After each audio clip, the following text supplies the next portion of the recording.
The boy who could levitate lives down the street from me. He's got a mother named Mom, a stepdad named Lawnmower. He's got an older brother named... Stop hitting yourself, stop hitting yourself. Why do you keep hitting yourself?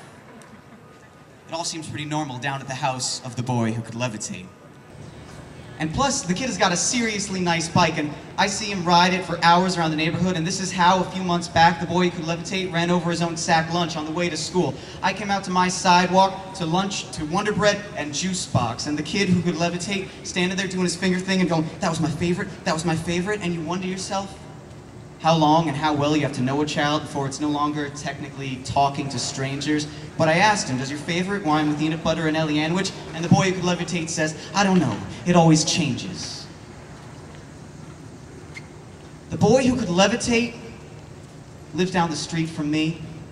And I remember that block party a couple months back when that Emily girl swatted the end of his shish kebab stick and went into his palate like the daintiest harpoon, and he actually had to pull it out of himself just to moan. And a half hour later, when the moms had gone back to cling wrap and the kids were playing freeze tagger on those fiberglass animals with the coils underneath, I sat down with the boy who could levitate and I said, does it taste like a nosebleed? And he says, yeah, like a nosebleed, only backwards. The boy who could levitate has lived down the street from me since the first time I noticed him, I guess. Standing with his back to the turnstile exits at the county fair, and he was just a little guy back then with a red Mylar balloon, but dead serious like a sentinel. I walked by with a date, and the boy who could levitate told us, this isn't magic, it's a chemical.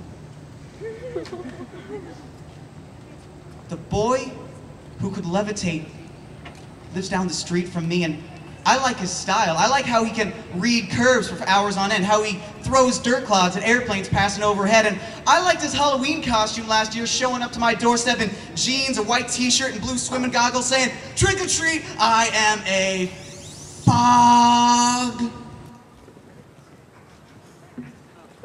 And that's when I say I saw what it is I say I saw, and I'm always saying what it is I say I saw all the time now lately when I go to the mailbox or eradicate dandelions from my flower bed, and especially when I wax my motorcycle on the weekend, because 10-year-old boys are attracted to motorcycles like men are attracted to motorcycles. And they always say, do you really see him levitate? Do you swear you saw him levitate? My sister says it's bullcrap. We should call the newspapers, and is it true? And is it true? And is it true? And is it true? And I say, well, come here. Listen, the kid didn't levitate much. You know, maybe that far off the ground, but still. That's not much more than me. And that's not much more than you. Thank you.